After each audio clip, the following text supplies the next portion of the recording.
Right now on 12 News at 10. I'm Chase Golightly in Tucson. Tonight, investigators tell us Today Show host Savannah Guthrie's 84-year-old mother may have been kidnapped from her home. And tonight, the sheriff is telling us about new evidence they've obtained from the scene. I'm Gabriella Becerra in the newsroom. We're learning new information about what happened at a fraternity party that led to an NAU student's death. Those details coming up. It's not exactly feeling like winter. I'm tracking daytime highs in the 80s and possible records in my weather impact forecast. And the greenest show on grass returns to TPC Scottsdale. What you need to know before you go. 12 News at 10 starts now. And we begin with new developments in the search for the mother of Today Show host Savannah Guthrie. The Pima County Sheriff telling us today he believes 84-year-old Nancy Guthrie may have been abducted from her Tucson home. 12 News journalist Chase Golightly joins us live outside the home with the very latest on a terrible situation down there, Chase. Troy, that's correct. And a few hours ago, I spoke with the sheriff, and he told me that investigators uncovered DNA evidence here at the scene. That evidence has now been sent to a crime lab in Phoenix for testing, possibly leading to a suspect in this case. It was at Nancy Guthrie's Catalina Foothills home just north of Tucson, where the Pima County Sheriff's Department says the 84-year-old was taken against her will. Timing is very critical to us. The longer this goes on, the more danger she faces. Sheriff Chris Nanos telling me Guthrie was last seen by family on Saturday night at 9:30. The next morning, family went to check on her when they learned Guthrie didn't attend church. When they went to the home, she was gone. Her phone, car, and wallet left behind. Then on Monday night, the sheriff says investigators found something else at the scene. We're looking at some DNA, possibly trying to see what we can gather from that. Samples that were just sent off to a lab in Phoenix for testing. Was that DNA found in the house possible person of interest or anything? Well, we don't know. We took samples that we believe will have a DNA profile. No clue whose it is yet.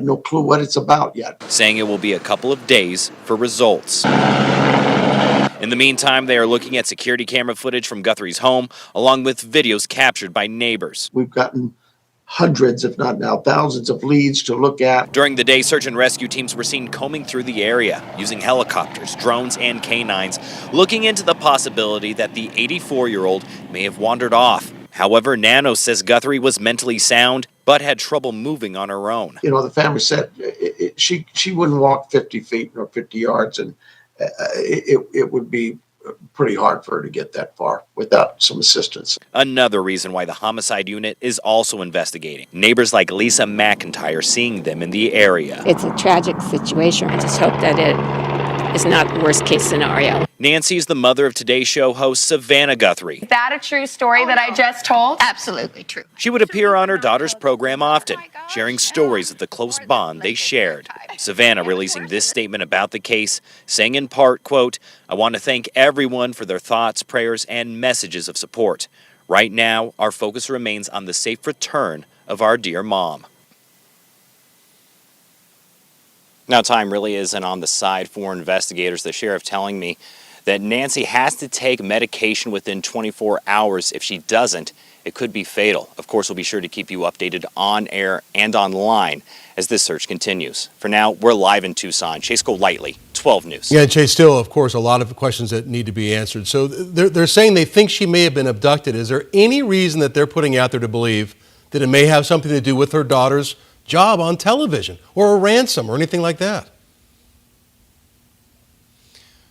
Troy, right now that is all speculation. The sheriff's office is giving us details. Like I said, we learned about that DNA evidence. We learned that Nancy's car, her medication, her phone, and wallet were all here. But as far as a possible motive or why this happened, that is unclear. But we are hoping to obtain that information in the next coming days. And again, we'll be sure to keep everyone updated. All right, Chase Golightly down in Tucson. Thank you, Chase. And of course, more questions to be answered. We'll have the team coverage bringing you the latest tomorrow morning on Today in AZ. And be sure to download 12 Plus on your TV for breaking updates on the investigation. We are learning new information about a fraternity party that led to the death of an 18-year-old student up at Northern Arizona University. 3 frat members are now facing felony hazing charges, accused of organizing a recruitment ritual that involved very heavy drinking and now apparently a death. 12 News journalist Gabriella Becerra in studio with these new details. Gabby? Well, Troy, court records reveal at least 2 handles of vodka were consumed by a total of 4 people, all pledge candidates for Delta Tau Delta, including the student who died. They were reportedly told they had to drink the alcohol as part of the pledging process. A fraternity recruitment party involving heavy drinking led to the death of an 18-year-old student at Northern Arizona University, according to new court records obtained by 12 News. 3 fraternity members, Carter Eslick, Ryan Creech, and Riley Cass, are facing felony hazing charges for allegedly orchestrating the event. All 3 are 20-year-old executive board members. The judge addressed them all in court. This appears to be largely a foolishness that got out of hand. I don't find that any of you intended any malice towards the deceased, but at the same time, the deceased is still dead. The student who died, only identified as a male pledging candidate, was found unresponsive by fraternity members on Saturday morning. Court records reveal what happened in the hours leading up to his death. 4 pledge candidates, including the victim, were reportedly given a handle of vodka and instructed to take turns drinking from it until it was gone. They were then given a 30-minute break and instructed to vomit before repeating the game. By 10 or 11 o'clock, the student was reportedly heavily intoxicated, and one of the suspects allegedly laid him on an air mattress where he stayed the rest of the night. One person reported hearing an unusual snoring sound, and the victim began gagging in his sleep, but nothing came up.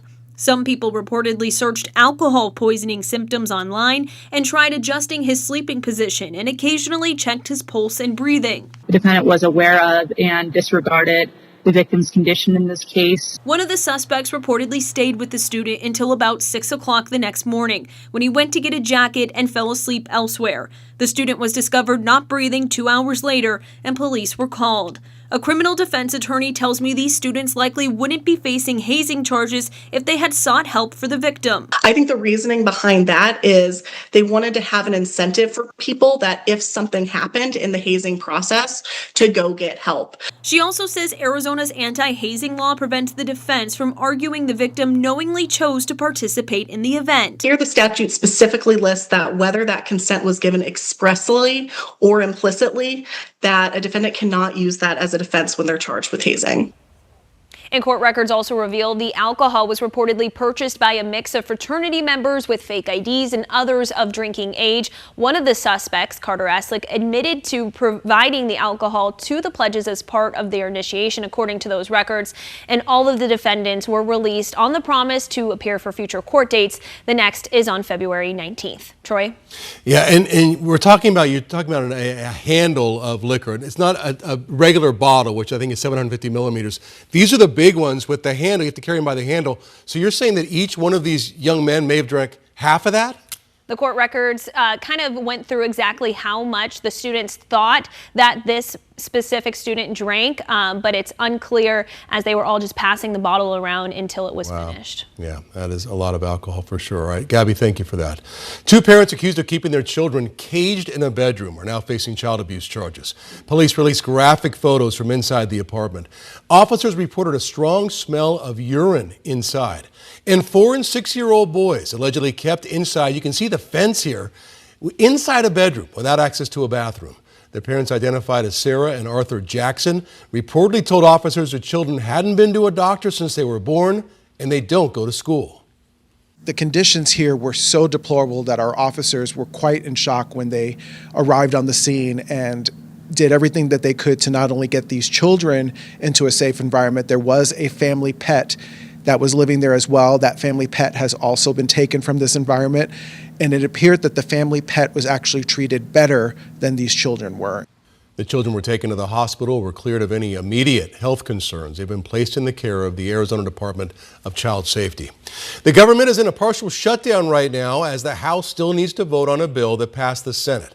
The House expected to vote on the funding package tomorrow. Earlier today, President Trump said he doesn't want any changes made to the bill after his negotiations with the Senate Democrats. The legislation funds most government agencies through much of this year, except for the Department of Homeland Security, which will only get funded for 2 weeks while lawmakers work to reform DHS's immigration operations. DHS Secretary Kristi Noem posting on social media that the Department of Homeland Security will issue body cameras to all of its federal officers on the ground right now in Minneapolis.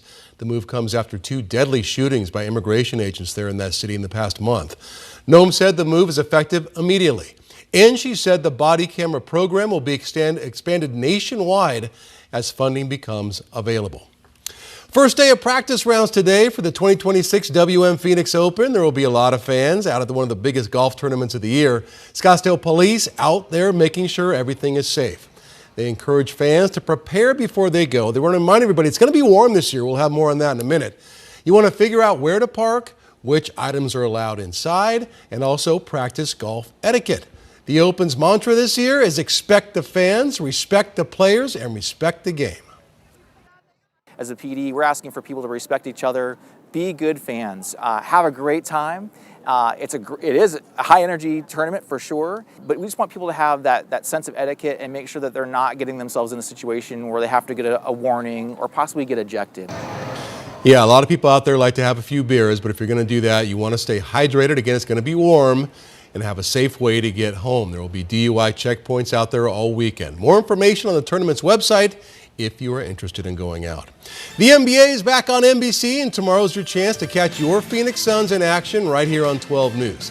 They're taking on the Portland Trail Blazers tomorrow, 9 p.m. Our special coverage kicks off at 8 o'clock with a special 12 Sports locker room, and we'll go right into NBA pregame coverage. Then catch a special late-night edition of 12 News after the game. So your Phoenix Suns on 12 News against Portland tomorrow night at